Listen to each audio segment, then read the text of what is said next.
Indian film audience ఎంతో ఆసక్తిగా ఎదురు చూస్తున్న సినిమాల్లో ఒకటి పుష్ప 2. ఐ కన్సిడర్ అల్లు అర్జున్ నటించిన పుష్ప ఫిలిం ఎంత పెద్ద హిట్ అయిందో ప్రత్యేకంగా చెప్పాల్సిన పని లేదు. అందులో hero characterisation, Bunny acting, Chittoor యాస, దేవిశ్రీ ప్రసాద్ అందించిన మ్యూజిక్ హైలైట్గా నిలిచాయి.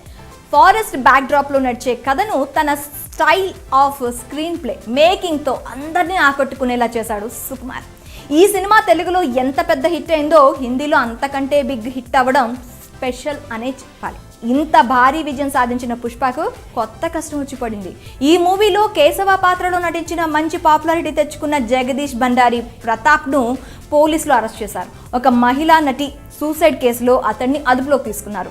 బాధితురాలు ఫోటోలు తీసుకొని ఆమెను బెదిరించాడని జగదీష్ ప్రతాప్ మీద ఆరోపణలు వచ్చాయి. దీంతో అతన్ని పట్టుకున్న పోలీసులు కోర్టు ఆదేశాల మేరకు రిమాండ్కు తరలించారు. జగదీష్ అరెస్ట్ అయ్యాడనే న్యూస్ పుష్ప 2 టీం మనోస్థైర్యాన్ని దెబ్బతీసిందని సమాచారం. అతడు లేకున్నా షూటింగ్ ఆగొద్దనే ఉద్దేశంతో డూప్ను పెట్టి మిగతా సీన్లను తీసే ప్రయత్నం చేశారట. కానీ వర్కౌట్ అవ్వట్లేదంట.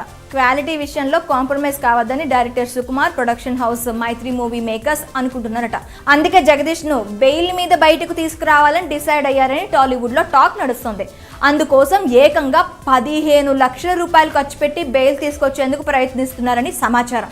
ఒక ఆర్టిస్ట్ బెయిల్ కోసం మూవీ మేకర్స్ ఇలా డబ్బులు ఖర్చు పెట్టి రిస్క్ తీసుకోవడం టాలీవుడ్ హిస్టరీలో ఇదే ఫస్ట్ టైం అని ఫిలిం నగర్ వర్గాలు అంటున్నాయి. ఇక పుష్పకు సీక్వెల్ ఉంటుందని ముందే ప్రకటించారు makers. First part block buster కావడంతో రెండో పార్ట్ రిలీజ్ కోసం బన్నీ ఫ్యాన్స్తో పాటు సాధారణ సినీ ప్రేక్షకులు, మూవీ గోయర్స్ కూడా ఎంతో ఆసక్తిగా ఎదురు చూస్తున్నారు. ఇప్పటికే ఈ ఫిలిం నుంచి కొన్ని అప్డేట్స్ కూడా వచ్చాయి. శరావేగంగా షూటింగ్ జరుపుకుంటున్న పుష్ప 2 నెక్స్ట్ ఇయర్ సెకండ్ హాఫ్లో రిలీజ్ కానుంది. ఇకపోతే 2024 August 15 Pushpa 2 the rule release చేస్తామని ఇప్పటికే మేకర్స్ ప్రకటించారు. స్వతంత్ర దినోత్సవం కానుకగా విడుదల కానున్న ఈ మూవీ మీద పాన్ ఇండియా రేంజ్లో భారీ బజ్ నెలకొంది. ముఖ్యంగా హిందీ బెల్ట్లో ఒక రేంజ్లో ఎక్స్పెక్టేషన్స్ ఉన్నాయి. ఆ ఏరియాలో బిజినెస్ కూడా బాలీవుడ్ స్టార్స్ ఫిలిమ్స్కు ఉండే స్థాయిలో జరిగే ఛాన్స్ ఉందని ట్రేడ్ ఎక్స్పర్ట్స్ అంటున్నారు. కాగా సినిమాలో జగదీష్ పాత్ర కీలకం కాబట్టి ఎలాగైనా అతన్ని బెయిల్ మీద బయటకు తీసుకురావాలని మేకర్స్ విశ్వ ప్రయత్నాలు చేస్తున్నారట. కనీసం అతని క్యారెక్టర్కు సంబంధించిన షూట్ పూర్తయ్యే వరకైనా అనుమతి తెచ్చుకోవాలని చూస్తున్నారని టాక్. మరి జగదీష్ బెయిల్ కోసం పుష్ప 2 టీమ్ ప్రయత్నిస్తుందంటూ వస్తున్న వార్తలపై మీరేమనుకుంటున్నారో కామెంట్ రూపంలో మాకు తెలియచేయండి.